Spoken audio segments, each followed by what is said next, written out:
Hello and welcome to another edition of Conservation Conversations with BirdLife South Africa. I'm your host, Melissa Howes-Whitecross, and I'd like to welcome all of our viewers tuning in through Zoom and Facebook Live tonight. As always, you can communicate with us through the Zoom chat room and ask your questions to the speakers throughout the webinar using the Q&A box or comment feeds. Our speakers are going to answer all of these at the end of the webinar. We're active on all social media feeds, and you can let us know you are tuned in by using the hashtag Conservation Conversations. And if you've missed out on any of the previous webinars, you can catch up with these recordings on the BirdLife South Africa YouTube channel or listen via our new podcast available on all major streaming services. A big thank you to those of you who continue to support the production of these webinars by donating through the Quicket Donations platform. All you have to do is scan the QR code or visit the Conservation Conversations website, where you can find the link to the donations website. Your contributions help to keep these webinars free for all to learn and enjoy. Be sure to order your BirdLife South Africa calendars for 2021. And to find out more, you can click on the Calendars tab on our BirdLife South Africa website. We're excited to announce that COVID-19 permitting, we're planning to host our next Blocq in the Wilderness in May 2021. This event will also be paired with the 5th biennial Learn About Birds conference, so be sure to keep an eye on our website and social media feeds to find out more. Make sure to save this date in your calendars, and there's going to be plenty of exciting birding opportunities and fantastic speakers to listen to. We look forward to hosting you there. As we move into a new month, October promises the winner of the Jacana Media Competition an exciting opportunity to win these incredible bird-themed titles. All of South African-based viewers can enter via the Conservation Conversations website. Now, as Dr. Melissa Lewis mentioned last week, we are rapidly approaching the second World Migratory Birds Day on 10 October. And this year's theme highlights the importance of conserving and restoring ecological connectivity and the integrity of ecosystems that support the natural movements of migratory birds. And this is absolutely essential for their survival and well-being. You can play your part this migration season by logging sightings of migrants using the BirdLasser app, as well as by making your garden bird friendly.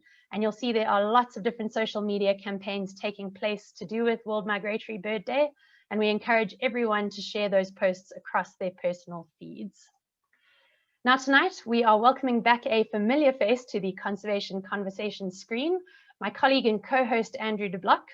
As Avitourism Project Manager at BirdLife South Africa, Andrew manages many exciting projects linked to improving avitourism in South Africa and helping to support the birding community. If you've not yet watched Andrew's webinar on avitourism that aired on 30th of June, I would highly recommend giving it a watch. Now tonight, Andrew is looking forward to bringing you the first webinar in our series of avitourism related talks for the month of October, which will provide an entertaining insight into the diverse, addictive and twitchy world of birding. And Andrew's also going to be joined by a few surprise guest presenters tonight, including co-host of the Better Birding webinars, Mike Buckham, a man who needs no introduction, Mr. Rarities himself and founder of Zest for Birds, Trevor Hardaker. And for a very brief period, I'll be jumping into the presenter seat tonight alongside these birding legends. I'd like to give a big Conservation Conversations welcome to all of you, and thank you so much for joining us tonight. Andrew, I'm going to hand over to you to share your screen, please.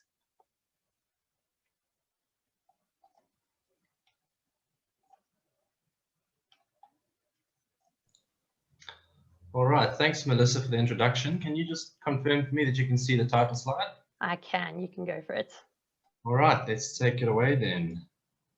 So, good evening everyone. Tonight's webinar will be something different from what you've seen on Conservation Conversations thus far. It's the first in a series of 4 webinars as part of Avitourism Month. In this webinar, I hope to clear up some misconceptions about birding, demonstrate that birders are some of the weirdest, but also some of the most wonderful people, and explain what it takes to be a birder, covering equipment, social media, an extensive overview of language used by birders, and some other tips and tricks at the end, which were contributed by various members of the birding community when I crowdsourced the content for this webinar. So I thank all of those that contributed to my call out on SA BirdNet and on Facebook. You've made this invaluably better than it would have been if I was doing this on my own. I've incorporated a fair amount. I couldn't get to it all. I felt like putting this webinar together that I could write a book on this. And in fact, I do need to acknowledge Bill Oddie's Little Black Bird book. There is a book on this topic. And also David Weaver for recommending to me that I have a look at that book, and David Winter for lending it to me in Cape Town. It was a really nice source to work from. This is a pretty old book about the quirks of British birders, which I used as inspiration for a lot of this presentation. Okay, so displayed in front of you is my birding CV. I've cherry-picked my best achievements in the particular aspects that birders typically find impressive: degrees in ornithology, guiding experience, international travel for birds, participation in various citizen scientist and conservation activities, and of course the supposed pedestal for all birders, your list. But as part of my talk tonight, I hope to convince you that while these are still achievements that I am very proud of, these do not make me more of a birder than anyone else or a better birder than anyone else. These are all smoke screens, and birding really is a hobby that can be enjoyed by anyone in any way that they choose. I think what really qualifies me for this talk is that at one time or another, I think I have been every single type of birder that exists, and I know what it means to enjoy different types of birding and birds. I like to think I can also relate to birders in all sorts of birders in my own way. So let me explain. I started off birding quite disinterestedly. My family were always keen on nature reserves as holiday destinations, and my dad had a passion for a passing interest in birds, so made sure to have a bird book in the car while we were out. We never made sure to be up at first light to get the best birding time in, nor did we ever bother to stop for difficult to identify birds. We did stop for birds like lilac-breasted rollers and bateleurs, however, and would feverishly photograph these charismatic species and boast to friends when we got back from holiday. I actually got quite a lot of pleasure from this, and I recognize that holiday birding is a very legitimate way that many people relate to birds, and that's totally fine. My birding journey changed significantly on a second-year university biology field camp in the West Coast National Park, when I was asked, as someone who had self-professed to know something about birds, to identify various waders on the mudflats. The instructors took pity on my total inadequacy and started fanning the flames of my interest through the rest of the camp and beyond by introducing me to the Fitzpatrick Institute at UCT. What followed was a first dip of the toe into the finer and also the darker arts of birding, including LBJ identification, starting a list, atlasing, etc. However, I've also been through the same growing pains as everyone else. For instance, it took me 3 days with a field guide and a very blurry photograph to identify my lifer Karoo scrub robin. And I remember submitting a photograph of a supposed Cape grass bird at Intaka Island to the virtual museum bird collection, which was housed at the ADU, and having it rejected and returned to me as a Levalensis stickler, which it most obviously was, looking back at it now. It's not an easy mistake to make by any means or by any stretch of the imagination. So I've been there, and I have sympathy for those on this part of their birding journey. I'll confide in another dirty birding secret in the audience tonight. I still can't reliably tell a little rush warbler from a lesser swamp warbler if they aren't calling. And I'm kind of still to internalize the call of African reed warbler. So I tend to just wait until I'm out birding with someone else who's more experienced than I am to confirm that one for my year list, at least once a year. The learning journey in birding really is never ending. Sorry to burst that bubble, but hopefully that kind of admission from someone with the CV that you can see on the screen makes you feel a bit better about yourself. And I think my co-presenters, who are all experienced birders in their own right, will have similar faux pas and will very likely admit that the learning process never stops. And then I've also embraced and enjoyed the more hardcore elements of birding, like big days, regional challenges, listing, and twitching. I planned a birding big day for 6 months in order to attempt to break provincial records, but I've also decided at 10 p.m. the night before to join a friend for a relaxed big day. I can enjoy both equally. And as for listing and twitching, well, just 2 weeks ago, I joined a minibus of twitchers to drive 4.5 hours from Cape Town to Mossel Bay to see, of all things, a dark-capped bulbul, a garden bird in much of the country, in order to add it to my province list, and then drove all the way back again on exactly the same day. Birding is such a wonderful hobby for so many different reasons, but I think particularly because it is so wide open to your own personal choice of how you enjoy it. You can choose just to enjoy the birds on your garden feeder every day, or you can do a 6,000-kilometer road trip in 72 hours just to tick one bird, which is a true story of two friends of mine, Mike Mason and Dom Rowlandson. However, there are certain things about birding and particular birders that people ought to know when they're getting started. And if you're already a birder, it's always good to look at yourself and laugh a little. So I've put this presentation together along with some of my birder friends in order to help birders improve their enjoyment of birding, and for those who engage in the inevitable politics of human pursuits, to hopefully find common ground. Birding is one of the most misunderstood hobbies out there. One indication of this is that birding came in very high on a poll of the creepiest pastimes, just behind dressing up as a clown. One of the main reasons for this, I think, is binoculars. People just don't trust that you really are walking around their neighborhood looking at birds and not into their windows. Many, I reckon, also don't understand your fascination with that particular bird in that bush or up in that tree because they're blind to the natural world around them. I would also think that someone standing next to a bush fishing at seemingly nothing is a little bit odd. However, when many judgmental people actually try out birding for the first time, it's like a revelation. They very quickly learn why so many people have taken to birds and birding so passionately, and it turns from a distrust to a respect for the knowledge that we hold about the fascinating species that surround us. Another misunderstood part of birding is the terminology. I'm now going to delve into the definitions around the words often used to describe people who watch birds, and then I'm going to invite my first of three guests tonight to join me and explain the different types of birders that exist. You will notice I've used the terms birders and birding thus far, not bird watching and bird watchers. For one, I think birding and birders just sound sleeker and roll better off the tongue. Also, the shorter, more punchy word gives it something of an athletic appeal, I think, as if this was a sport rather than a hobby. And that certainly doesn't apply to a lot of birders. But really, the distinction is about the level of or degree of interest that you hold. A bird watcher may enjoy the birds at their feeder immensely, but have absolutely no idea what species they're looking at, what its habitats are, where it's usually found, and so forth. The birder, on the other hand, will most likely have sufficient curiosity to go back to their field guide, an absolute must for any birder at any level, and identify it. They may then note that the bird is one of three very similar looking birds, but is quite specific to their area, which will enhance their appreciation of the bird that has visited them. All of this the bird watcher might be completely oblivious to, which is okay, but in my opinion, a bit of a shame.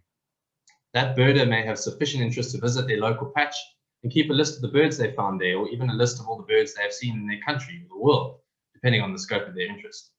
You will see now why birders are sometimes offended when they are called bird watchers rather than birders. It does rob them of some of the passion and interest that they hold, I think. However, there's a mistake even more grave than this that you can make. Please don't go and label every birder a twitcher. All twitchers are birders. Not all birders are twitchers. A twitcher, by definition, is someone who partakes in twitching, traveling to see a particular rare bird that has been found by another birder. Apart from it being simply erroneous to call your lodge or nature reserve a twitcher's paradise, many birders eschew the label of twitcher as they don't approve of the hobby. Twitchers get a bad rap in the birding community, generally speaking. I think this boils down to a few factors. One, the fact that people believe twitchers are more interested in their lists than the birds themselves, which, even if it is true, is their prerogative, I guess, and that twitchers are badly behaved and or elitist. Certainly there are some twitchers who contravene the birding code of ethics, which I'll discuss later, and there are others who will jostle their way to the front of a crowd to get a glimpse of a new bird. But this is generally a case of the few ruining it for the many, or the exception rather than the norm. Most twitchers simply enjoy the chase and the thrill of seeing a new bird, and will enjoy observing the bird just as much as the regular birder. Many birders see their lists as their personal project and set themselves goals to see however many number of species in their lifetime. Others use their lists as an excuse to get out into new areas and see new places that they otherwise wouldn't. And it's certainly true that birding takes you to places that no other hobby would. It's also true that not all listers are twitchers.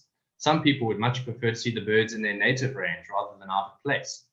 It comes down to each person individually, including their interest and their means. No type of birder is better than another, and it's also worth mentioning that a birder's list is often falsely used as a benchmark for their ability in the field. Dare I say, there are quite a number of birders in South Africa with extremely high lists who would not be able to identify their own rarities without the help of a guide or a fellow birder. Conversely, I know many birders with much shorter lists, but with exceptional field skills that are absolute experts in their areas or on a particularly tricky group of birds, for instance. There's certainly a multi-dimensional spectrum for these things. That being said, let me introduce my first guest presenter of the evening. Mike Buckham will be a stranger, or not be a stranger, to many of you. Mike presents the Better Birding webinars alongside Dave Winter and has been involved recently alongside me in emceeing the virtual launch of the latest Sasol Birds in Southern Africa edition, as well as presenting the biggest bird quiz in Africa at the Virtual African Bird Fair recently. Mike is an experienced Cape Town birder and is an advisor to the board of the Fitzpatrick Institute of African Ornithology. On a recent sabbatical, Mike started to put some words down towards a future book on birds, birders, and birding, and I've invited him to take us through his categorization process of the different types of birders that are out there. Over to you, Mike. Thank you very much, Andrew. Great introduction. Now that you've said I'm writing a book, I guess I probably will have to finish it. But one of the chapters I've written is about, it's really a look at how non-birders can start looking at birders and find a way to categorize them. And then I think it's also important for birders to look at our different characteristics and try and understand them. So a lot of people will be wondering who the hell this person is standing on the Zambezi River. It's not me. It may be me in about 20 years' time. Sorry, Ian. This is my very good friend, Ian Palmer. And I took this photograph of Ian standing on the banks of the southern banks of the Zambezi River somewhere in Mozambique. I can tell you it was about 43 degrees and we were in this particular area specifically to see Boehm's bee-eaters. So we had traveled up there with Etienne on one of his legendary trips, and we traveled in separate cars, and Ian and his lovely wife Les were in their own car, and we had these walkie-talkies, and there'd be long moments of silence, particularly on the dreadful Mozambique roads, and the walkie-talkie would crackle to life, and it would be Ian, and he would be very intent on sharing some of his knowledge with us. And Ian is a wonderful birder and an even better storyteller. And he started talking to us about the different characteristics of birders. So these are them. So Andrew, maybe next slide there. So he categorized birders into 5 buckets. And I think the most important thing to say right now is that it's not a birder sitting in one particular bucket. It's more of a continuum. And how I've tried to represent this particular section of slides is to say each birder has got some characteristics of each of these items. And I'll represent how I see myself as a birder, and I think we've asked our fellow guests to do the same. So we'll start with scientist. So a scientist is obviously somebody who studies birds as a profession, generally not as a hobby. They study migration, they study moult patterns, they study breeding biology, they study ecology, they study conservation, and they spend their lives drawing blood from birds, catching them in mist nets, putting trackers on them, ringing them, and they do an incredible amount of work. So my good friend Pete Ryan heads up the Fitzpatrick Institute of African Ornithology, and I think a lot of his students will fit firmly in this bucket. And interestingly, quite a few of them may not consider themselves birders. They consider themselves more scientists than birders. And then the second bucket is what Ian refers to as an aesthete. So an aesthete is a person that enjoys birds for their natural beauty. And it's someone who goes out and doesn't necessarily care what bird it is. They just want to appreciate the actual beauty of the bird that they're seeing. And I think I tend to categorize aesthetes as those birders that enjoy photography. So these are photographs of myself in 2 very beautiful parts of Southern Africa. The first is at Kristen Bank in Zimbabwe, where I was photographing boulder chats. And the bottom one is the very, very recognizable skyline of Spitzkop in Namibia. And here I was photographing Benguela long-billed larks. So an aesthete will take photographs and will appreciate the beauty of birds. And then we have collectors. And this is not a South African twitch. We don't often get twitches that look like this. This is a photograph of a bunch of birders in the UK. I think they describe the UK as the center of the birding universe. There are not many birds in the UK, but when they do see something unusual, there are a heck of a lot of people that go out to see it. So a collector is somebody that gathers ticks on a list. Maybe sometimes maligned, people who just enjoy birding for the fact that they can add species to a checklist, but that is your typical collector.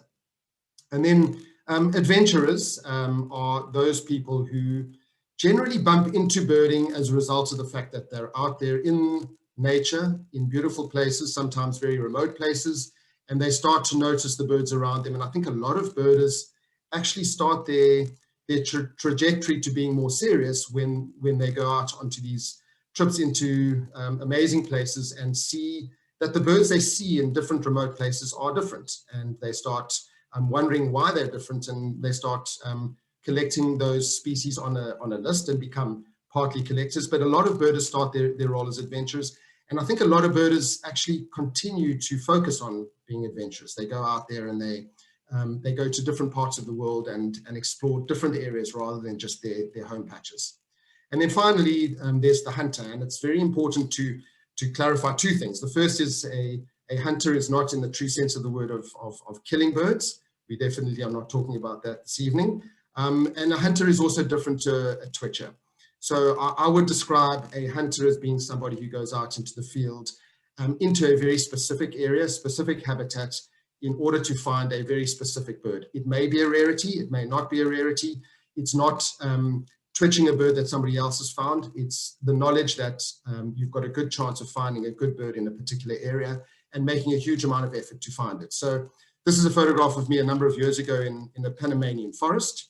And I was on my way to try and find one of the greatest birds on the planet, which is this harpy eagle. So that is a good example of what a hunter is. So maybe if we can assimilate all of that, I think I've represented myself, and I'm bearing my soul here. The schematic on the left-hand side is the way I see myself when I started birding.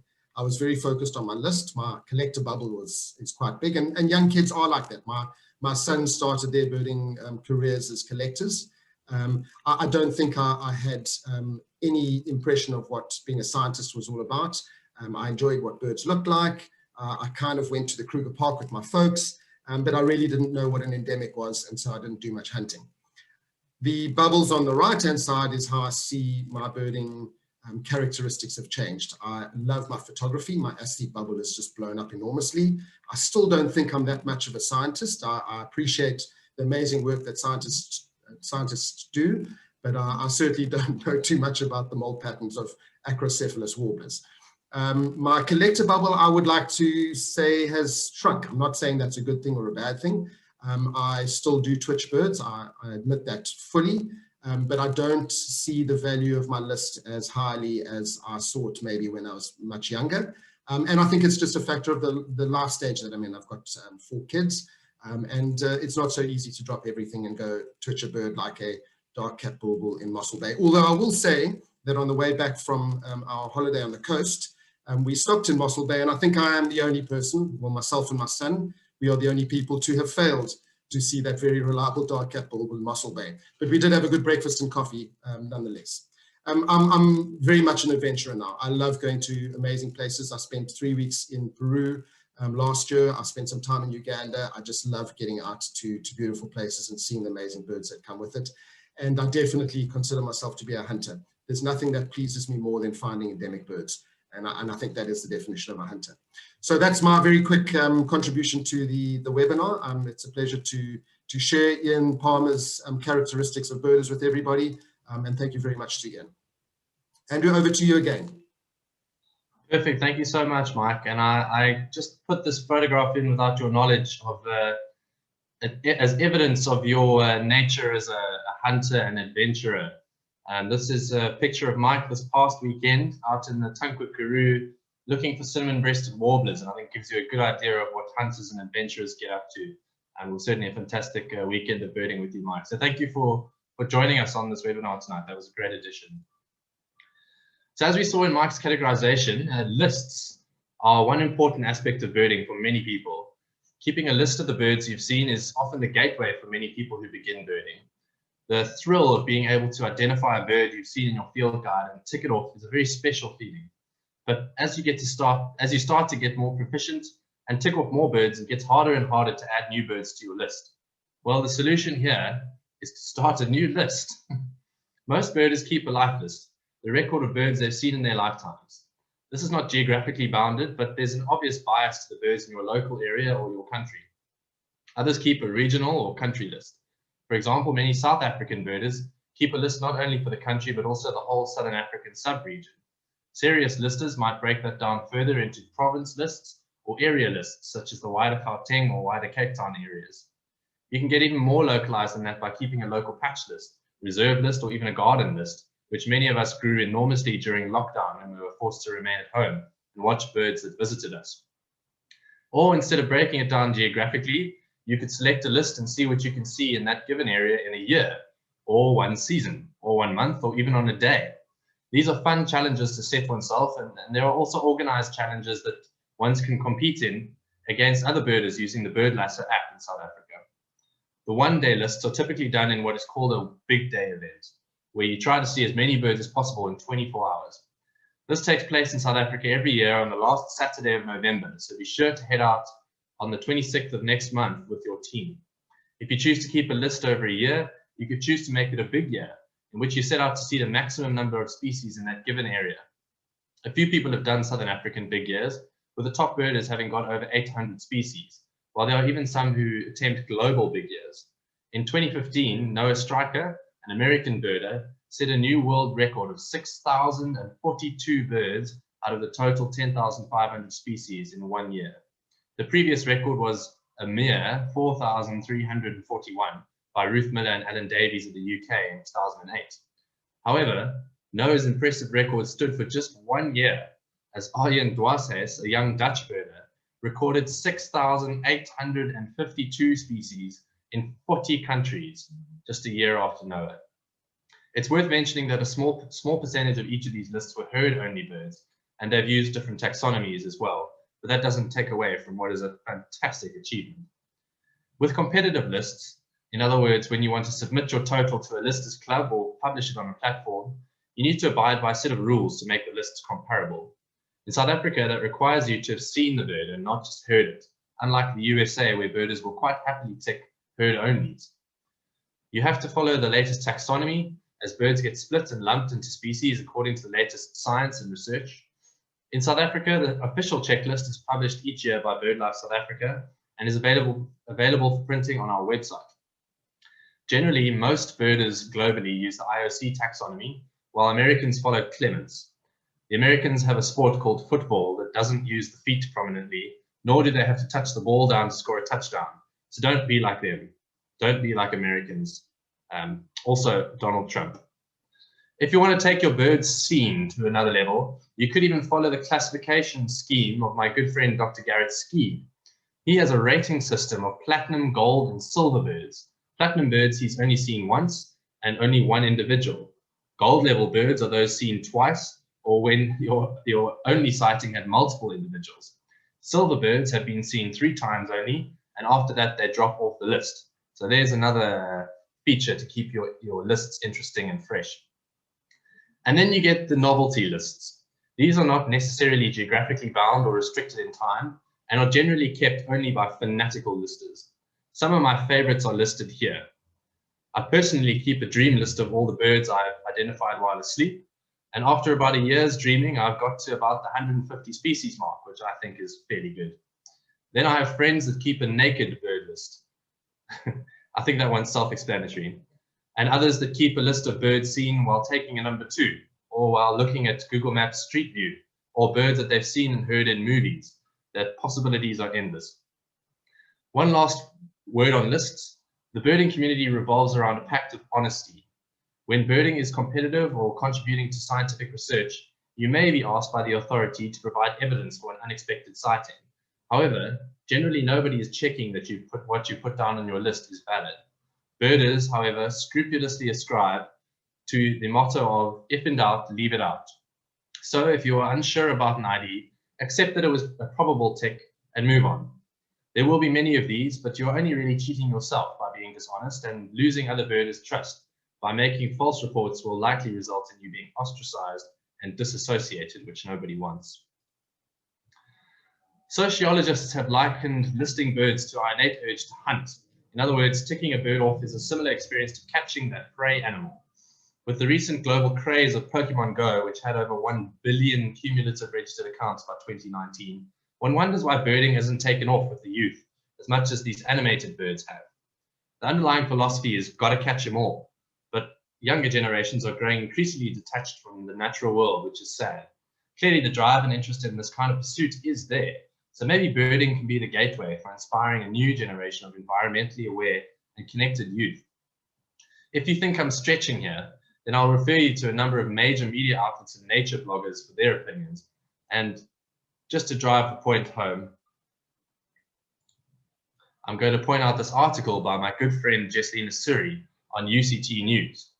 The UCT BirdLasser Challenge, known as the Saw Me Challenge after the red-winged starling, took advantage of the catching craze and attracted a bunch of new birders to the University Bird Club. I'm particularly proud of this bird club as I founded it during my master's degree, and Jess took over chairpersonship from me when I left. So here's a good example of young people embracing the collector sides of their birding personalities. So you are convinced about birding and want to start your journey. Where to begin? Well, the lovely thing about birding is you only really need two things to get started: a pair of binoculars and a field guide. Once you can see birds and tell what they are, you're on your way. So I've recruited one of my expert birding friends to give us the lowdown on how to choose the right pair of binocs and the best book to suit your needs. And that person is Melissa, your weekly Conservation Conversations host. Melissa needs no introduction to the regular audience of these webinars, but for those of you who might be tuning in for the first time, Dr. Melissa Howes-Whitecross is the Landscape Conservation Program Manager at BirdLife South Africa and holds a doctorate from Wits University. She's a passionate birder and conservationist, and also a top hockey goalie and a besotted border collie mom. So you can take it away, Melissa. Thanks so much, Andrew, for that great intro. And yeah, I see we've got my bubbles up on the screen there. I'll quickly say this. I agree with Mike. Your birder evolution takes place across your lifetime, and I very much was an aesthete from day one. I've always enjoyed birds. And as I've gotten older, the adventurer bubble has grown and grown and grown. I've enjoyed collecting along my list, but it's by no means my favorite thing to do when it comes to birds. I just love being in wild spaces and wild places. So I really do enjoy studying the birds, looking at them, going to wonderful places, and really getting to just enjoy them in their natural habitats. And yeah, I'll let you move on from there. Thanks, Andrew. So Andrew's asked me just to give you guys a bit of a rundown on some of the tools available to birders. And this is by no means a comprehensive list of field guides, but when I use the word comprehensive on this slide, it's really referring to field guides that give you all of the different species within the sub-region. So you'll see here in Southern Africa, all of these books talk towards our birds of Southern Africa, so south of the Zambezi. And we're very lucky to have over 850 odd species that occur regularly within the sub-region, but with all the rarities that come through, that's well into the 900s. These are four of my favorites. We've got the Roberts Field Guide, the new Cecil that's just come out, which is probably the most taxonomically up to date of our field guides available. Fancy brought out one of the arguably best beginner birder field guides. And this was designed for kids, but I say adults are kids with young hearts, and I would highly recommend if you are getting into birding as a beginner, Fancy's book is great at just breaking down birding and making it a little bit less daunting when you're trying to learn over 900 odd bird species. And then of course there's the photographic guides, which when I started out birding, trying to decipher the illustrations could be a little bit tricky when you actually encounter the bird in the field. So I found pairing it up with a photographic guide just helped give you a slightly better idea and helped you refine your search image, or at least it did for me. So those are four of the options of our sort of very comprehensive field guides. But I think where we're really lucky here in South Africa is that we are so blessed with so much literature available to us. If you want to become a birder, you have every opportunity to grow your birding knowledge, whether it be in nests and eggs, whether it be in geographic variation. And this is something in my travels that I've really noticed. here in South Africa, we've just got this absolute wealth of birding literature available to us. And when you start traveling to other less well-documented territories, it can be really challenging to try and get some of that information out. So we're very, very lucky here in South Africa. And if you are starting off your birding career as a South African, there is umpteen literature out there for you to go and delve into. And yeah, my good friend Siobhan Reynolds, who's one of the responsible parties for getting Andrew de Blocq going with his hardcore birding, her 300 easy to see birds is a great starting guide. It just narrows down some of the easier birds to find and gives you that little confidence boost to get on top of about a third of South Africa's good birds. And once you've got those under your belt, you can start looking for the more tricky LBJs and waders. Thanks, Andrew. Then we've got the bird finders. Now, if you're a hunter or a twitcher or someone who's really trying to locate these more difficult to find birds, you're going to want to get hold of these types of guides. What these guides do is they break down where you can find a bird. So they're not identification guides. They are more about explaining the habitat and the types of areas that you can go and find a bird. So if you're starting to up your list and you want to look for certain species, these are the kind of books you're going to need to get hold of, and they will just help explain what to look for, what areas to visit, and how to try and locate these various species that you're trying to specifically target. And then we've got the app age. Now, South Africa, like our literature, is also very well endowed when it comes to birding apps. I've listed a couple on the screen there, from the Cecil Bird app, Roberts, Newman's, Bird Pro, and we've also got apps like the African Bird Club and Merlin. All of these different apps fit on your phone, and they really do allow you to bring a field guide with you without having to log the actual physical book. And a lot of these apps come with the calls on them as well, which can help you identify the birds in the field. Now, BirdLasser is a slightly different app in that it doesn't give you an ID guide, but it gives you access to a checklisting app. So it allows you to log points, and you can see all the little dots on the map there. And it allows you to log exactly where you've seen a bird species. And what's really great about apps like BirdLasser or eBird or iNaturalist, which are other sort of listing apps, these apps enable us as conservationists to collect data in the background and start figuring out where our birds are. So there's a whole range of different causes that you can submit your data to that help various conservationists around the world and scientists to track where we're seeing birds and start to follow the trends that are happening with some of our bird species. Now, every birder has a different take on this hot topic, and I'm going to give it a very superficial glance because we could actually talk about optics as its own entire webinar. In fact, we could just talk about one aspect of these optics as its own entire webinar. The key thing here is that it is very much on you to find the type of optics that works best for you. My personal preference when I go out birding, I've usually got my Zeiss binoculars around my neck, and I've got a Nikon camera with a 500mm zoom lens on my hip, and that is my chosen sort of optics kit. I'm also very lucky to occasionally have access to the Zeiss scope, but trying to lug a 500mm and a scope around gets a little bit heavy. So really, you need to look at the price, the brand, how often you want to use your gear, and my biggest recommendation is go for the best that you can afford, because obviously with a better price, it is going to up your ability to get those really nice optics. And the high level stuff does make a difference, but obviously they are expensive.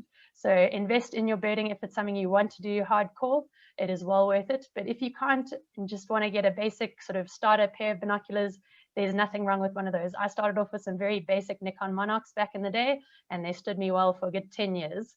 And I'd highly recommend everybody going and trying out the various different brands before you commit. And that is all I'm going to say on optics. Back to you, Andrew. Fantastic. Thank you so much, Melissa.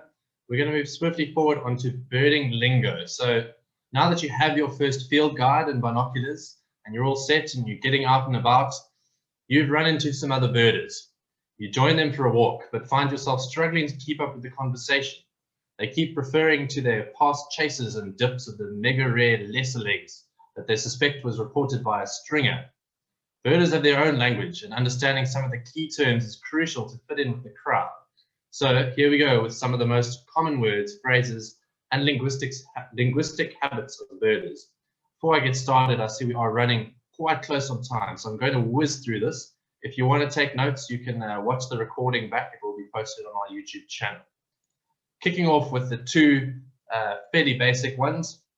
So a bird, noun, feathered animal, usually also flies, but not always. Usage, hey, look at that awesome bird. The bird can also be used as a verb, as in to look for birds or to go birding.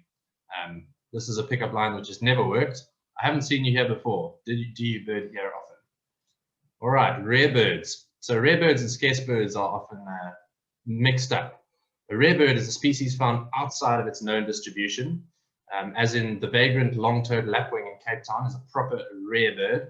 But rare birds also come in degrees, starting with plain rare birds, then megas and gigas. And if you see an email with mega or giga come across your email inbox, understand it's got many twitches, salivating and sweating with anxiety.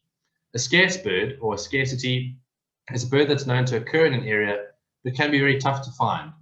So it's basically a degree up on uncommon, as in you are very lucky to have seen that very scarce Cape Eagle owl.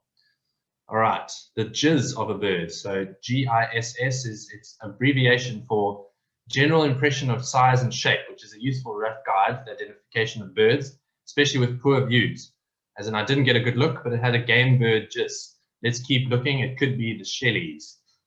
Pishing or spishing, I had this debate with Mike in the car on the way to the Tankwa this last weekend, is making a strange hissing or kissing noise, like psh, psh, psh, with your mouth to attract birds. The thought process is that it mimics a general alarm call, which birds come to investigate, so it draws them in. Have you tried fishing or spishing yet? Priniers are usually very responsive, so very territorial birds will respond to that. And then birders love to confuse terms around their optics. So you can call them binoculars if you're really old school, but most people go with binos, binocs, nocs, bins, or glass. So my favorite is bins personally, and they're just alternative usages. As in, damn, I left my bins at home again. A scope can be a spotting scope, or to scope something can be to just look at a bird in that scope.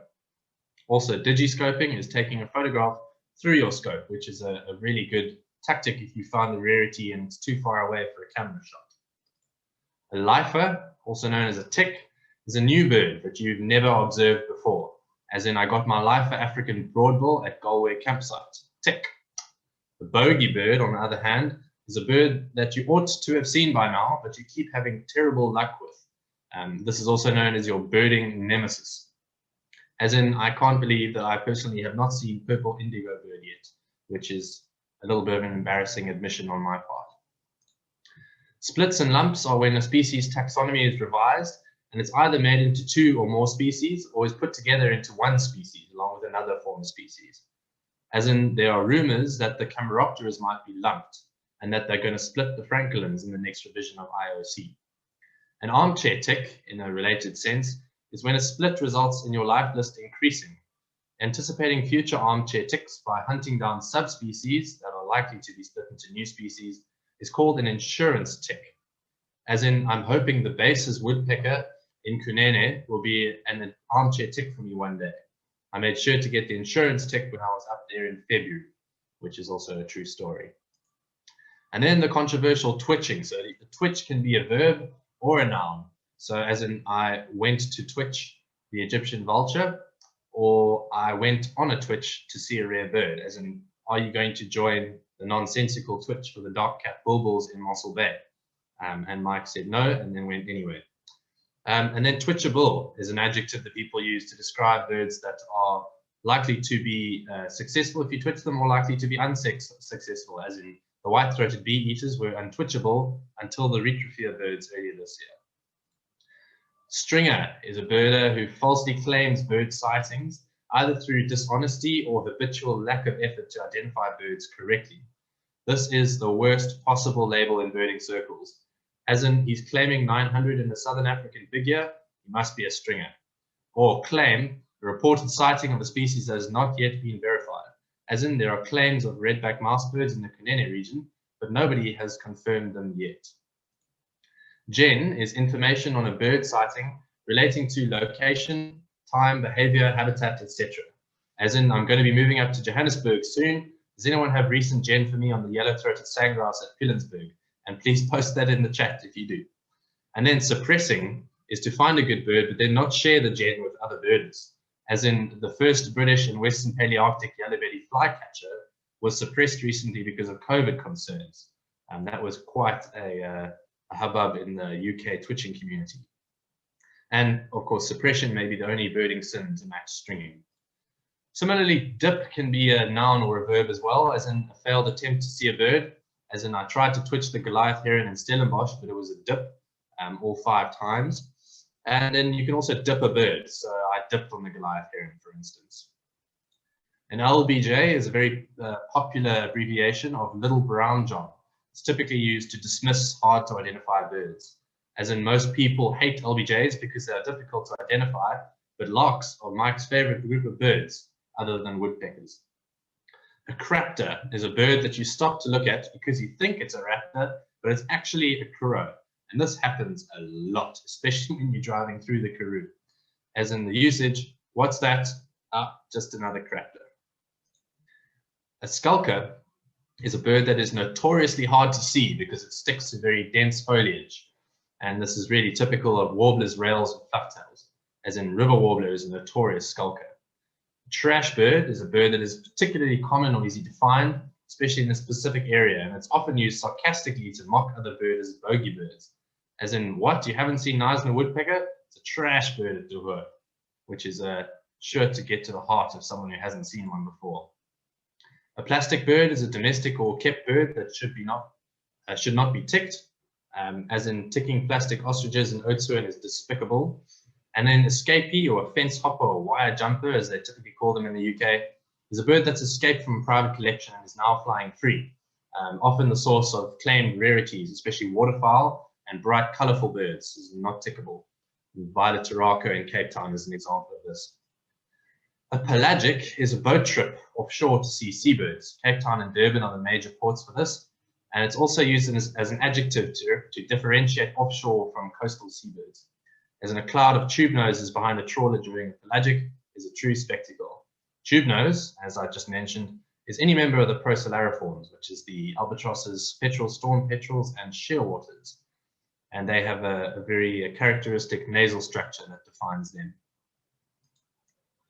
Warbler neck is a phenomenon where you spend too much time looking up and your neck gets sore. This is borrowed from American warbler watching in tree canopies, but is very applicable in South African forest birding as well. So, for instance, I got proper warbler neck trying to see that blue mantle-crested flycatcher. Or scope eye is another affliction of sore eyes and dizziness induced by long sessions staring down the scope. As in, I was sea watching at Cape Point, but couldn't stay long because of the scope eye.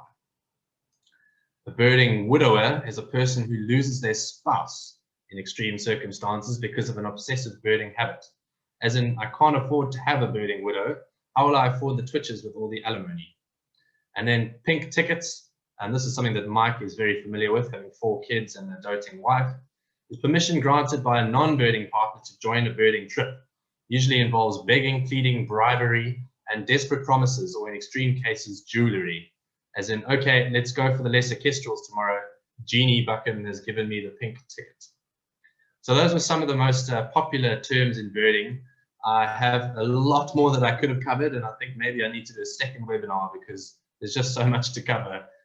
Birders speak, if anything, a variant of English. And birding linguistics is also an interesting one. So birders not only use odd words, but also twist their language to obscure the conversation from non-birders. For example, if you're out birding with Mike Buckham, these 2 birds are not a southern double-collared sunbird and tambourine dove. It's a Sudoku on the left, as in southern double-collared, and a tambo on the right, obviously, because what else could the Johannesburg International Airport be named after?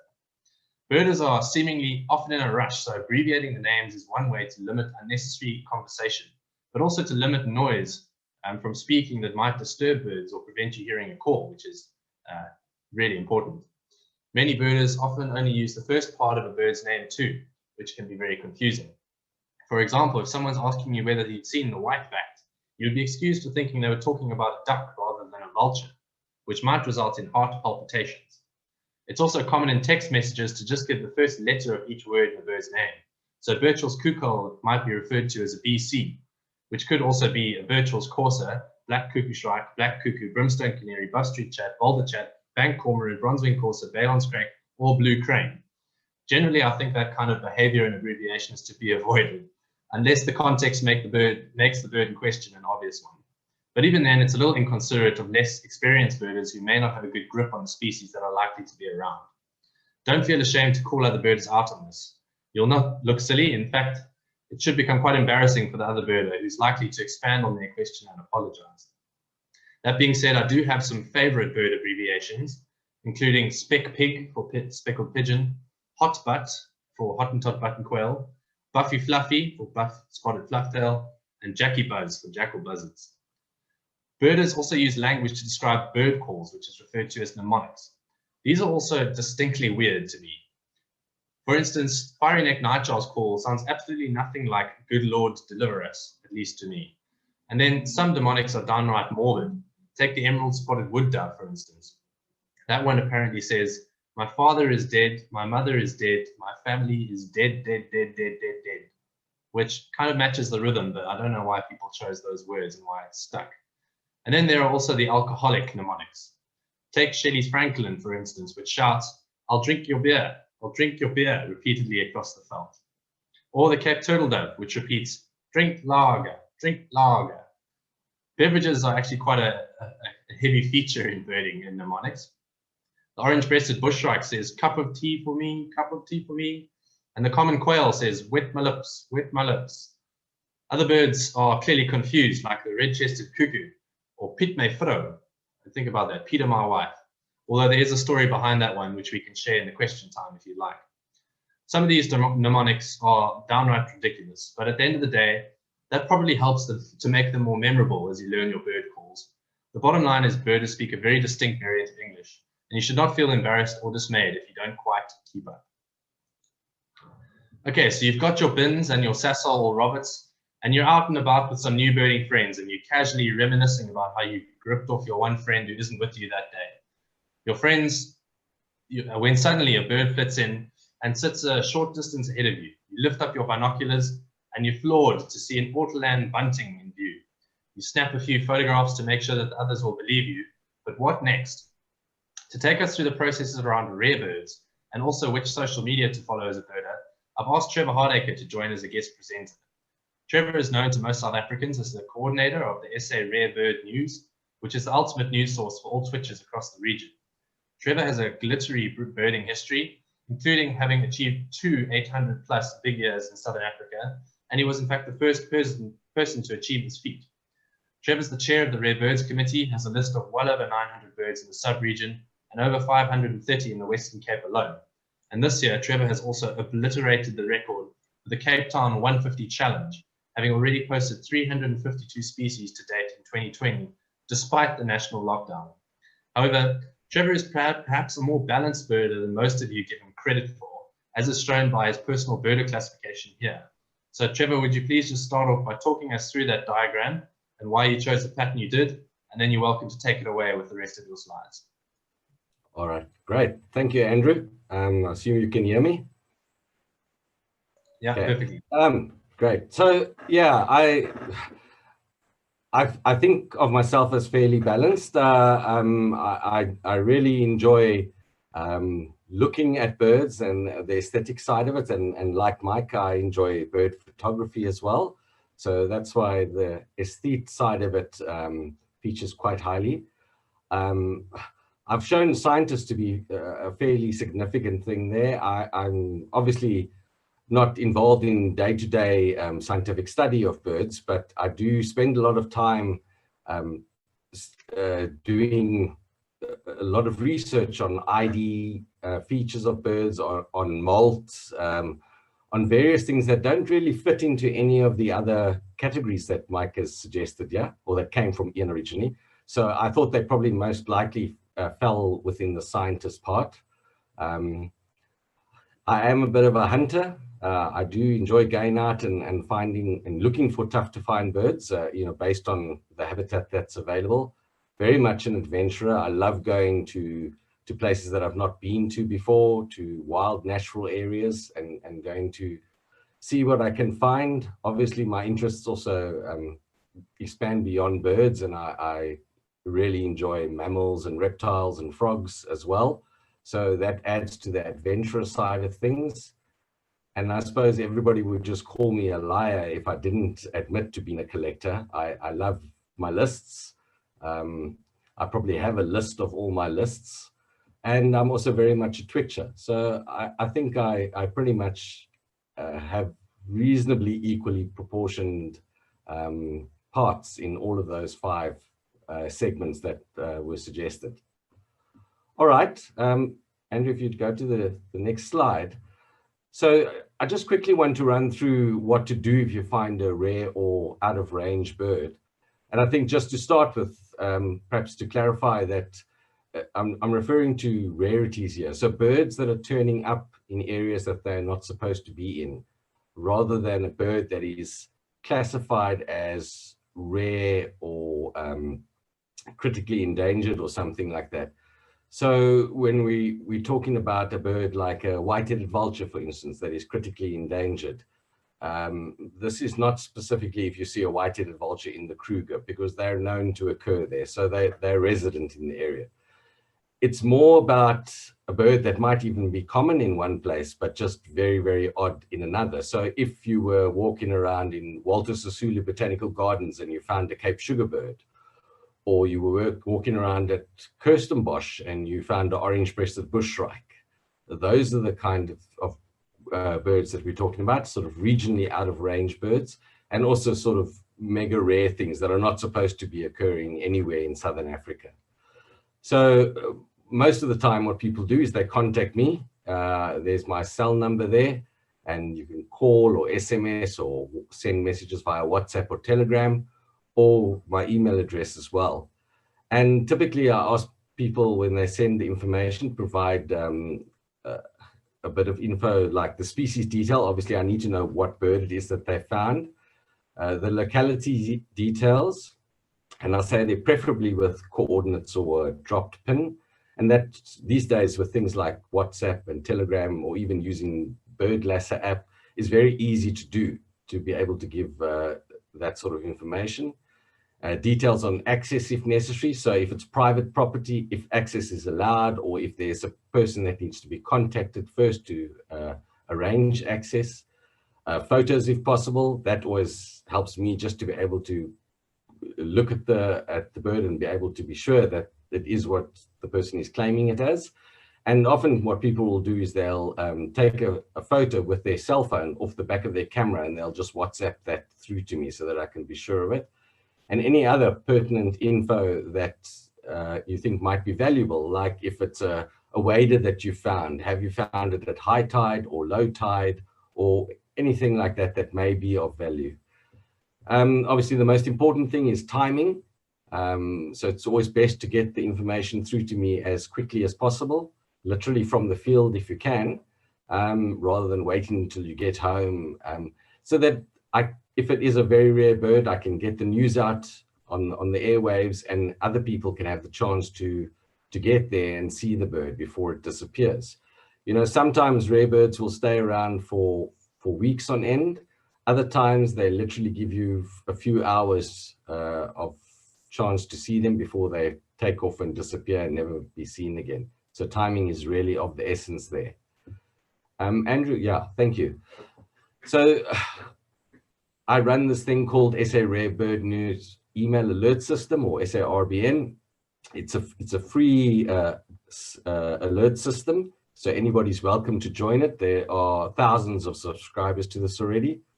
The URL to join is there, but if you're a little bit technologically challenged, you're welcome also just to send me an email saying that you'd like to be added, and I can manually add you to the group.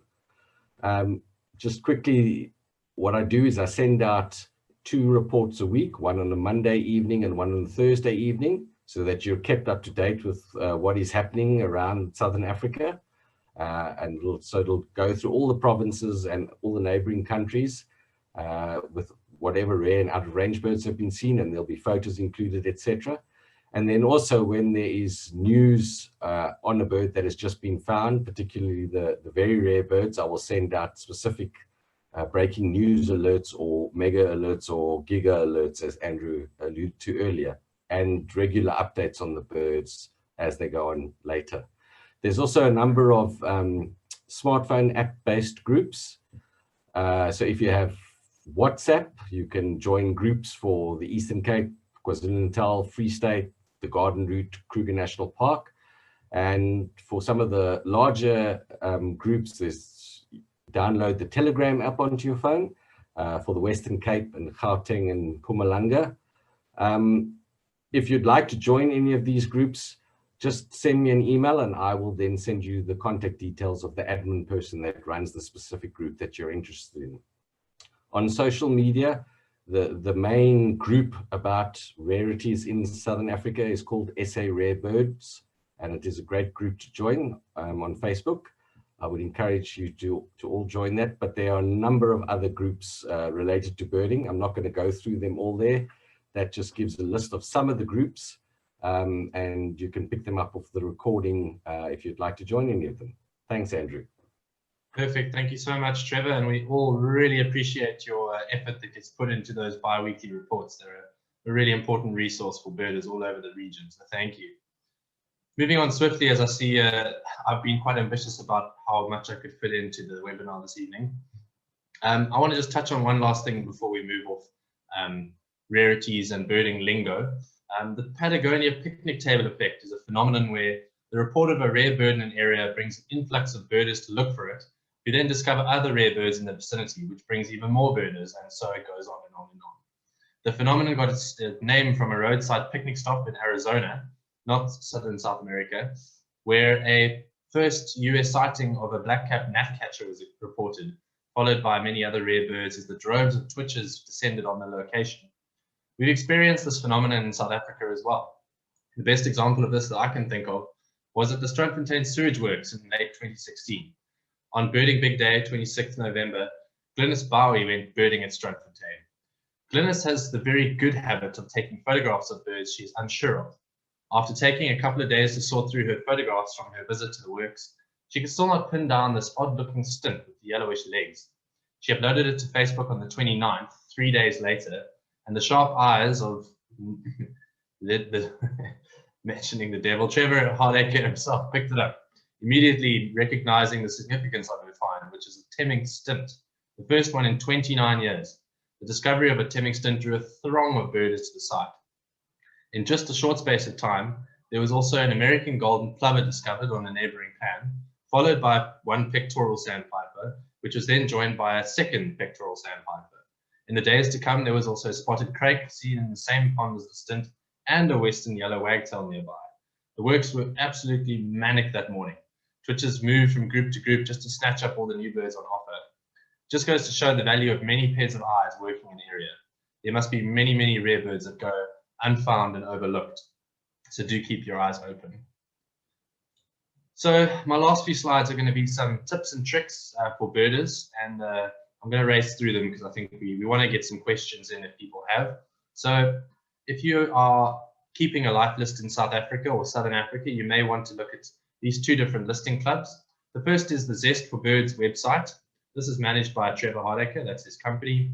And Trevor keeps track of all the Southern African listing clubs, as you can see them on the left-hand side there, as well as all the provincial listing clubs. So if you keep lists for any of those and have met the minimum criterion, then email Trevor in your total and he'll add you to those lists. And then there is the South Africa Listers Club, which is hosted by BirdLife South Africa. So just to clarify, Trevor has the Southern Africa region and BirdLife South Africa manages the South Africa Listers Club. And again, that's available on our website for you to go and add your lists. I want to talk quickly about appropriate clothing for birding. So let's take a quick look at this group of birders to assess their clothing. You may recognize the man in the middle, Mike Buckham, who presented earlier. This is on a trip with Etienne Marais in Mozambique. Each of the 5 birders have very decent shoes for the outing, so 10 out of 10 for that. 4 of them are sporting long pants, which in malaria risk areas is probably a good idea. Mike is letting the team down there somewhat. Mike does have long sleeves though, to make up for his faux pas. He's also wearing a hat, presumably not because he's having a bad hair day, but rather because he's taking care of his skin in the hot sun, which is another good move, so tops to you, Mike. However, the most interesting observation, I think, is the color gradient from left to right. So Peter Scholz on the left side has adopted the textbook look of matching dull greens. Etienne has ascribed to the alternative, which is a brown and beige pairing with grey pants. Mike is starting to push the boundaries with a pastel blue shirt, which is much more visually disturbing for any wary birds nearby.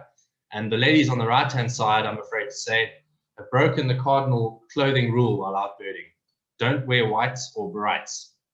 In all seriousness, birds will be very sensitive to obvious clothing and will react accordingly. Wearing the right colors and styles that break up the visuals may net you an extra life or two on a trip like this. So it's good to pay attention to that. So let's take a quick closer look now at my good friend Peter Scholz. I apologize, Peter, for making fun of you, to assess some potential fashion violations that may have occurred. It's important to wear clothing that is not only the right color, but also appropriate for the occasion. Here on the left is Peter on a hike up Silver Mine in Cape Town to find a striped fluff tip. Judging by the jacket, it was a cold day, so long pants were a good choice. However, I cannot imagine that hiking up the mountain in skinny jeans is the most comfortable experience. Conversely, on the right, which is a picture of Peter in the Okavango Delta on our trip to Namibia in February, Peter has nearly done away with all excess clothing by donning a t-shirt and some very tight shorts. This is usually not advisable for most of us, purely for aesthetics' sake, so please only go for the tight court punt option if you have equally magnificent legs as my 7-foot friend here. The lack of footwear is also appropriate given the flooded habitat, but would not be appropriate in another context, perhaps a sewage works, for example. And then moving on to quickly the value of a bird guide. If you're visiting an area that you haven't been to before, hiring a guide and investing in that hiring is something that will definitely pay off for you.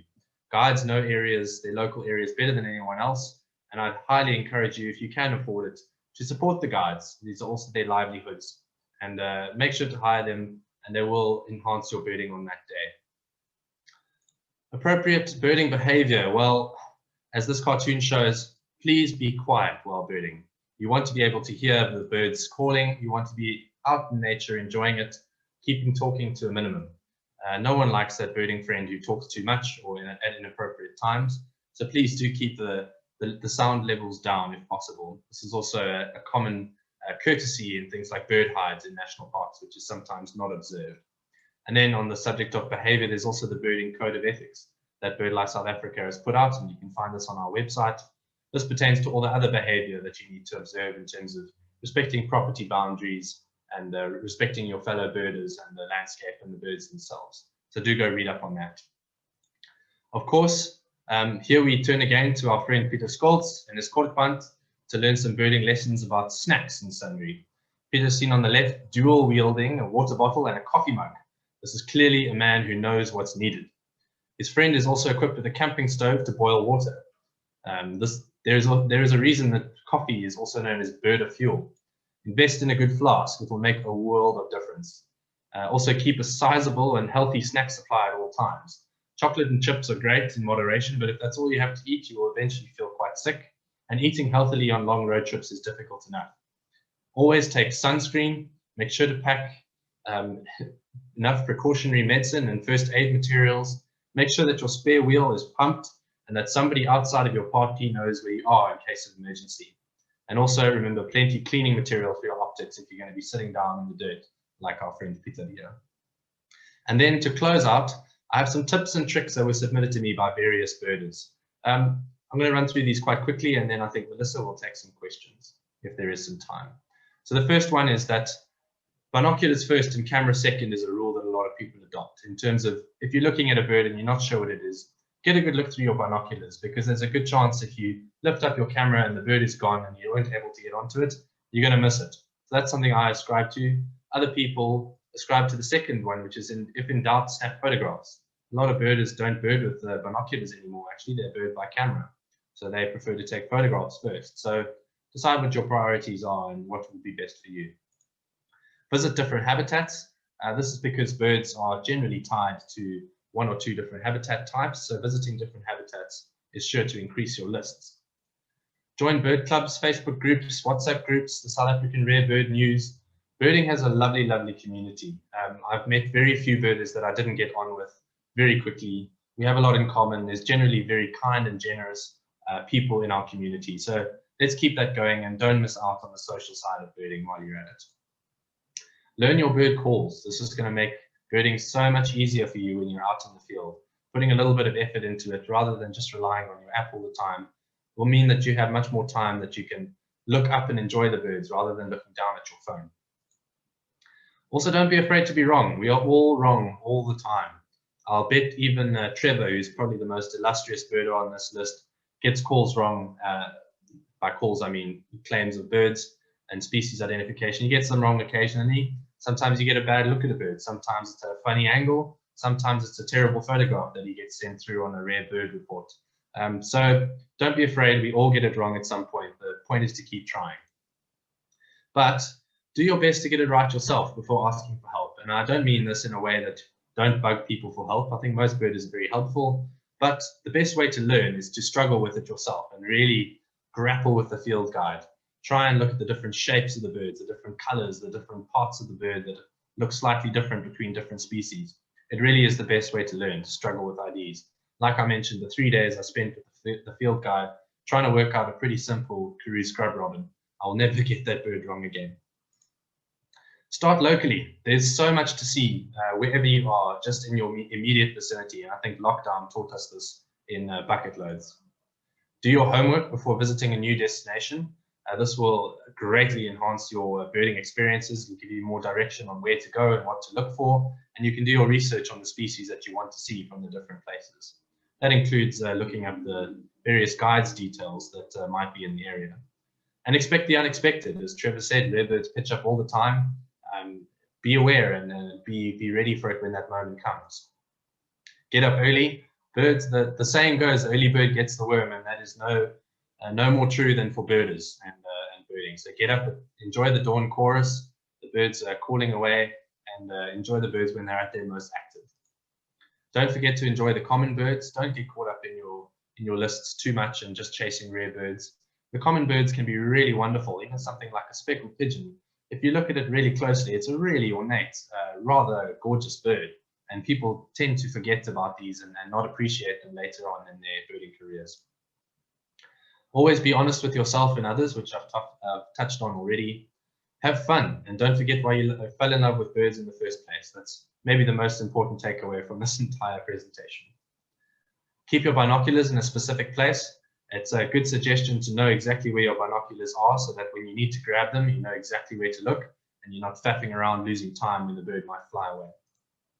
Keep your camera batteries charged and SD cards free. This is something I'm guilty of all the time.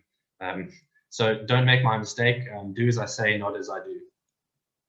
Back up your photographs. This is another thing that I've been caught out on. Make sure to back them up to the cloud or to multiple hard drives.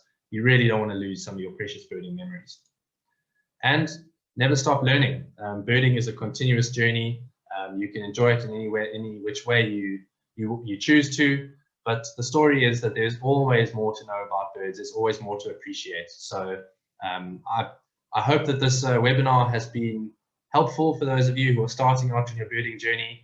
I hope those of you who have a more established birding career and know a few more things than the average birder have also enjoyed it and found something interesting and hopefully entertaining about it as well. So Melissa, I know I've absolutely butchered my time slots. I think we have about 15 minutes for some questions, and I'll hand the floor back to you if that's okay. Fantastic, Andrew. Thank you so much. And I think everyone will forgive us for running over there with that absolutely phenomenal take on birding and being a birder or a bird watcher. I certainly learned a lot tonight, and I'd like to thank Trevor and Mike as well. If they're still there, they're welcome to switch their videos on while we do this question session. Before we get into questions, just to remind everybody that next week, Albert Froneman's going to be on screen. He's going to be taking us on a wonderful virtual tour of Kalahari and its birds. It's going to be a beautiful webinar. As all of you know, Albert is a very, very talented photographer and certainly very knowledgeable on the region. So we're looking forward to that. Now, some of the questions that have been coming through here, I'm going to start you off with this one, Andrew. You mentioned the bird guides. There's a couple of questions coming through just asking about how one gets in touch with them when you're trying to plan a trip. We know how valuable these guides are, and certainly if you're crunched for time and really do want to get onto those special birds, having a guide with you is worth every single penny. So Andrew, if you wouldn't mind just elaborating on how people can get in touch with those bird guides, please. Yes, absolutely. This is something very close to my heart as the Avitourism project manager and also in my personal capacity. BirdLife South Africa is a network of community bird guides in addition to the many national and international tour operators that exist. We've taken members of historically disadvantaged communities and given them training and encouragement and support to become professional bird guides, particularly in KZN, all across that province into Mpumalanga and Limpopo and the Lowveld. And we have guides spread out across the whole region. So the best thing is to go onto the BirdLife South Africa website. There's a Go Birding tab, and then you'll see a community bird guides option there. All of their details are there. BirdLife South Africa doesn't actually manage any of them specifically. We have a really good relationship with them, but you're also welcome to get in touch with me, and I'll put you onto the best option for wherever you want to visit or what you want to see. Thanks, Andrew. I'm going to pitch this next one to both Mike and Trevor. Mike, I'll let you go first.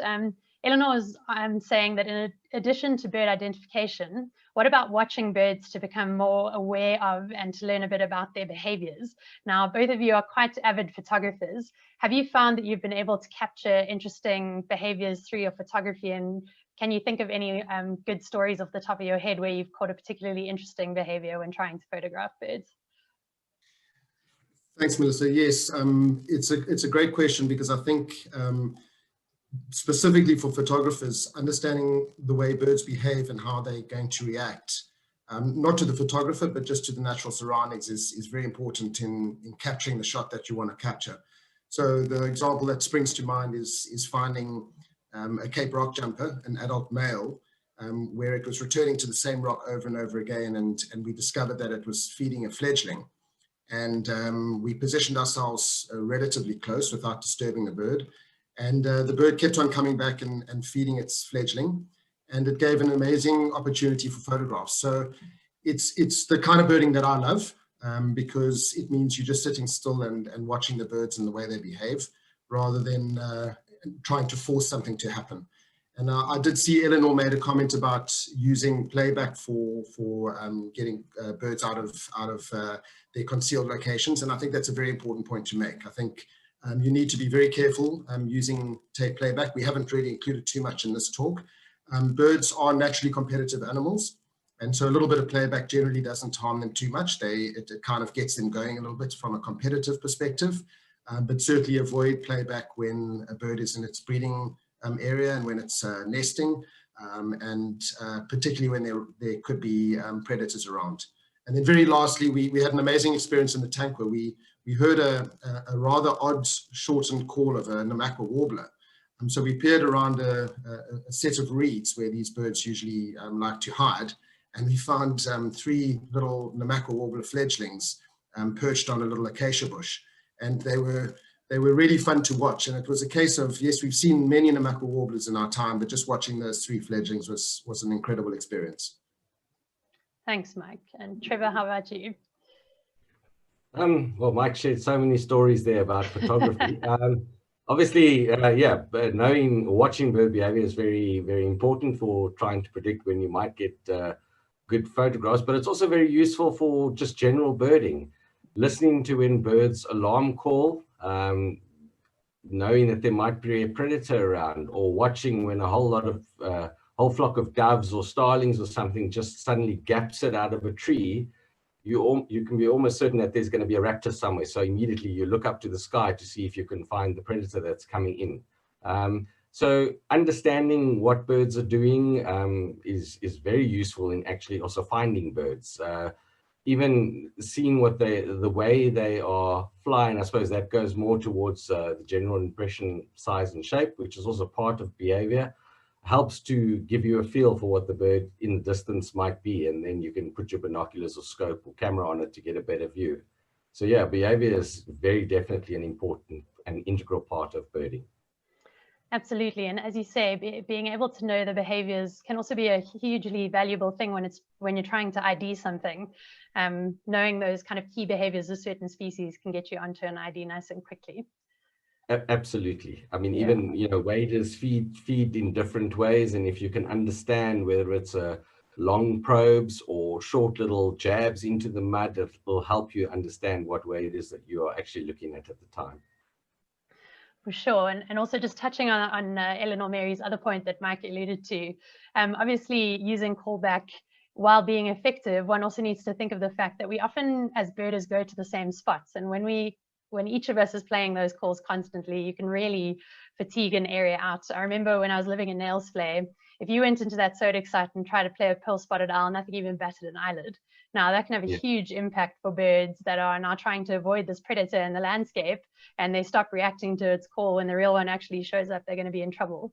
So I think you handled that really well, Mike, and just reiterating how sensitive we need to be when we are using callback. And personally, I do my best to try and avoid using it. When I absolutely have to, I might give a few short buzzes, but I really do try and limit my callback just because it is very disturbing to the birds. And absolutely in breeding season, it's a big no. Those birds are trying so hard to make a living in this completely transformed landscape that we've stuck them into. And if you're going out there and detracting them from trying to feed their babies, you could have huge impacts on them. So yeah, be responsible with your callback. All of the apps, it's so easy to get access to calls nowadays. So you have the power, use it responsibly. But thanks for that point, Eleanor Mary, and thanks, Mike, for your opinions on that as well. Trevor, Andrew, I don't know if either of you would like to touch on callback. I'll just agree with what Mike said. Absolutely, it's not an absolute evil, but use it in moderation. It certainly mustn't be overdone at all. And as you said, during the breeding season, it's a definite no-no. Don't play it at around nesting birds. And equally with rarities, if there's one rare bird that has turned up in an area, avoid using callback because there are other people that are coming to the area to try and see it as well. So callback doesn't always work to bring the bird in. It might sometimes have the totally opposite effect and chase the bird off. So yeah, just use it in absolute moderation. For sure, and I think that's a great point about the rarities, Trevor. We've heard of so many people getting to a twitch and that bird's been scared off because people have just gotten a little bit too close or haven't respected the bird enough to let it stick around. Yeah. And yeah, we have to be cognizant of the fact that we are these biped ultimate predators to nature. So we really do need to give those birds the space and let everyone have a chance to enjoy them. Yeah.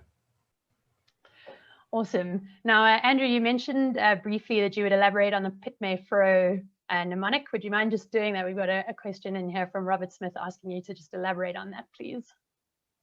Sure, happily. I hope I've got the story right. But the one I heard is that the famous naturalist Le Vaillant, the French naturalist, he had a number of local guys that used to help him out when he was going around collecting birds. And collecting birds in those days meant shooting them and then looking at them and preparing specimens. And they came across this pair of red-chested cuckoos, and what's the right word? His helper by the name of Piet went and shot the female red-chested cuckoo, so they say, and the male followed Piet back with the specimen in his hands, shouting, "Piet may flow, Piet may flow, Piet may flow," as in, you know, Peter, you killed my wife. So that's the story I heard.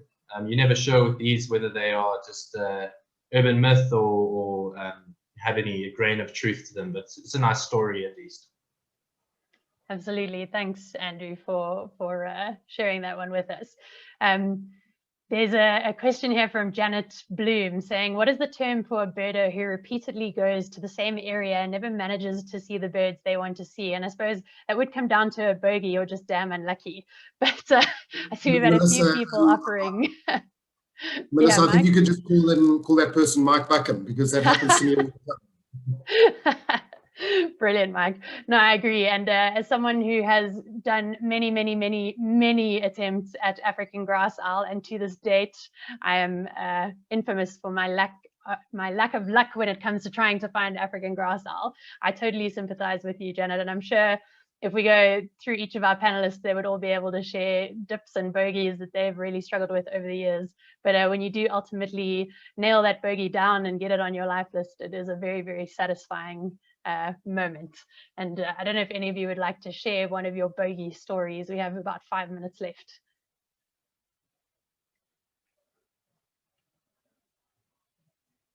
I'll share a quick one. I mean, the dark-capped bulbul has been mentioned, which is embarrassing beyond anything, but I landed in Johannesburg and happened to check my phone as I landed, and someone had found a collared flycatcher in their garden in Randburg. And I'd never seen a collared flycatcher before. So I contacted my brother urgently and I said to him, can I borrow a car? He lived in Johannesburg. He said, no problem. So I got an Uber to his offices and I rushed off in his car to this person's garden. And as I walked into the back of the yard where the bird had been seen, I was told that the bird had disappeared literally 10 seconds before. And I spent about an hour and a half before I realized that if I hadn't left then, I would definitely have been fired for missing a meeting. So that was one of my very painful dips, and I've had many of them, but that was the one that sprang to mind. Thank you for sharing that, Mike. And definitely, I know Trevor was once giving a lecture in Dahlstrom and urgently got on a plane to try and find a specific bird. I don't know if you want to share that story, Trevor, if it still stings. Oh, please tell Trevor that story. The worst thing is that I was giving a talk about twitching and rarities. And yeah, so basically a pied wheatear had been found at Vic Falls Airport. It was found on a Thursday afternoon or whenever, I don't remember exactly. And I was due to give a talk on a Saturday afternoon in Dahlstrom at 2 o'clock. And anyway, I did some quick calculations and I worked out that if I flew from Cape Town via Joburg to Vic Falls and then back, I could still get back to Dahlstrom, but I would only get there by about 4 or 4:30 that afternoon. So I asked them if I could move my talk to a later slot. And they sadly disagreed and said, no, I couldn't. So I then had to suck it up and off I went to Dahlstrom while the whole world seemed to be twitching this pied wheatear. And once I finished the talk, I left straight away and drove to Joburg and then flew via Rarity to Vic Falls, but only got there too late. So that night, the heavens opened, there was a massive storm, and next morning there was no bird to be seen. So yeah, that's one of my more painful dips for sure. And I still haven't seen pied wheatear in Southern Africa. Sure. Well, huge respect for the commitment in trying to get up there, Trevor. And yeah, it's never nice when you get there and the bird just isn't around. But I think despite that dip, you've been really successful in some of your other mega twitches. And it's always a great feeling when you get there and you're trying to find the bird, and you connect with it after going to all that effort. Yeah. No, it's really fun connecting with a bird. It's not great dipping a bird.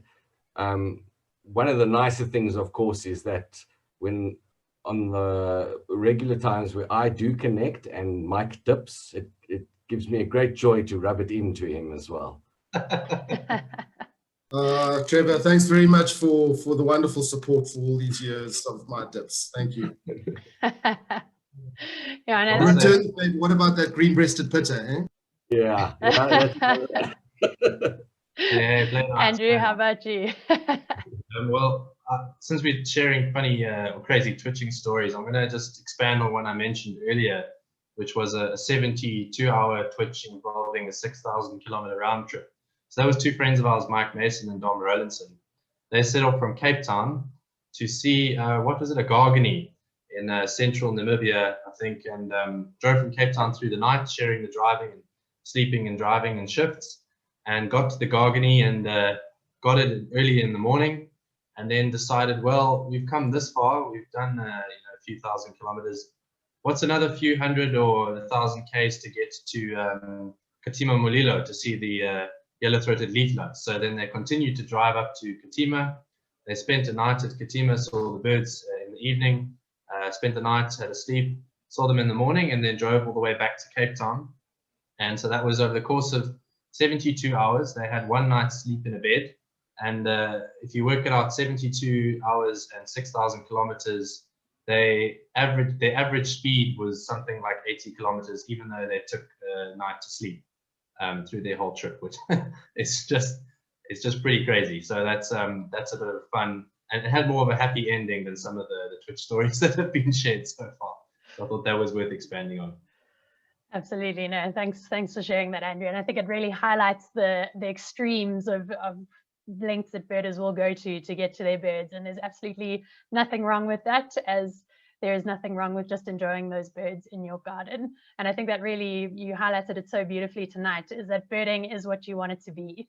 And there's nothing wrong with being a hardcore twitcher or a garden birder, or just someone who goes on holiday and enjoys the birds all around them. We have gone 8:30. I'm going to let us go for just another 5 minutes, because I see there are still a couple of questions coming in, and I see one from my dear dad, Robert, is looking at the optics and just asking 8x42 or 10x42. Dad, I think a wider field of vision is going to be good for you with those 8x42s. It just helps you move your arms around a little bit without having to keep them steady on those birds. But yeah, I don't know. Mike, Trevor, Andrew, do you guys bird with any particular focal range that you enjoy? I personally use 10x42s. Mike, yeah. I'll go quickly. I choose 8x because I have got shaky hands, and I prefer a slightly wider field of view. I think it's very difficult for a novice to be able to pick up the real difference between the two, but I prefer something a little bit wider field of view. So obviously 8x42s are wider angles. It's less magnification, but lets in a little bit more light and is a wider field of view. So that's my personal choice. Perfect. Trevor, what do you bird with? I use 10x42s, mostly because we're birding in generally open habitat in South Africa. If your birding is primarily in forest or closed woodland, thick woodland, then 8s are probably a better choice. But in open areas, especially here in the Cape, Fynbos and out at sea, the 10s are my preference. For sure. And Andrew, how about you? Yeah, I use Swarovski 10x42s, and again, for the same reasons as Trevor, most of my birding is not in forest, it's in open country, and I have youth on my side, so my hands aren't as shaky as Mike, so I can take the weight. Maybe when I've had a few more years experience, shall we say, I'll downgrade to the 8x42s. Absolutely. And then I think a last question that we can tackle tonight. Eileen Morrison saying that she once tried doing bird photography together with her bird watching, but found that it really detracted from her enjoyment of actually watching the birds and their behavior. And she also found that photography can be quite expensive. But she also really wants to be able to capture the birds when she's in the field quite easily. So she is wanting to know what is sort of the minimum best camera for bird photography. And I think, Eileen, as I alluded to in my very quick overview of optics, it's really a personal preference. Do you want to carry a massive lens around with you? Do you want to spend time sitting in one place? Do you want to be quite mobile? Are you trying to get your photographs into African bird life at the highest quality, or do you just want something that you can keep at home that you enjoy, maybe print and put on your wall? So if it's something that you want that's nice and lightweight, you get lots of really great little power shots from Canon, and Nikon has a whole range of sort of zoom lens, smaller cameras, still give you great decent photos, but you're not going to be necessarily punting them in African bird life unless you really get lucky. Mike, would you like to add anything to that? I know you guys have done some extensive birding photography webinars on better birding, and I'd really encourage everyone to go and watch those webinars. They really do go in depth into photography. Yeah, Melissa, I was going to mention the webinars. We did a series of 2 webinars just on bird photography, which I think would be quite useful. I think that bird photography is a bit of a big black hole that you can go down, and before you know it, you've basically mortgaged your house. But you really don't need to go that way. There are lots of very, very affordable bridge cameras, which have got the sort of electronic zooms. And I think if you want to make sure that you've got something that can record a rarity if you're out in the field, then those are adequate. But if you want to be a bird photographer and you want published photographs, you probably need to spend the money on a decent camera and lens. And that really is a very long piece of string that you can go down on. So get a bridge camera if you want to record something that's rare, but bird photography, watch the webinars and you can get some good pointers on that. Brilliant. Thanks, Mike. I think we have definitely run out of time at this stage. Andrew, did you want to just add something there for a second? I see you've unmuted. Yeah, I was just going to say that when I started out birding and was trying to work out Cape grass birds from the valence testiculars, what was really useful for me was having a bridge camera, like Mike said, for ID shots of birds that are kind of just out of reach of binocular range, and you need to see those finer details for ID, bridge cameras are really useful. They have high magnification packed into those pretty inexpensive bodies. And yeah, if you want to take it to the next level, then you've got to talk DSLRs and expensive lenses. But bridge cameras did me a world of good in the start of my birding journey, so I can highly recommend that route. And lots of birders still use bridge cameras just to capture their birding memories along the way. And if that's all you want to do, then it's an absolutely perfect solution now. For sure. Great, guys. Well, just from me, a huge thank you to all of you for coming on tonight. It's really been a lot of fun looking through this crazy world that is the birding world, and getting to share some of your personal stories and anecdotes, and just a glimpse into the crazy lingo and vast diversity that is the birding world. So thank you all so much for coming on to Conservation Conversations, and I'm sure we could probably do a follow-up to this one with even more exciting stuff. So maybe Andrew, next year we'll have to look at planning another one of those. But thank you all so much for joining us, and I will see everybody same time, same place next week, 7 o'clock on a Tuesday. Keep your eyes on the skies and keep enjoying those birds, and we'll see you soon. I'll leave the webinar open with some music playing if anybody wants to add last minute comments or questions, and I'm sure the guys are happy to feed back to you via email. But thanks so much for joining us, everyone, and a big good night to all of you. Thanks, guys. Thank you, Melissa, and thank you to my co-presenters and to everyone who tuned in tonight. A good evening to you all. Thanks, Melissa and Andrew, for facilitating, and thanks, Trevor, for throwing me under the bus. It's been a pleasure. Keep well and see you all soon. Yeah, thanks, Melissa, for facilitating. Well done, great webinar, Andrew. And Mike, nice to be alongside you here. Awesome. Thanks, guys. Good night.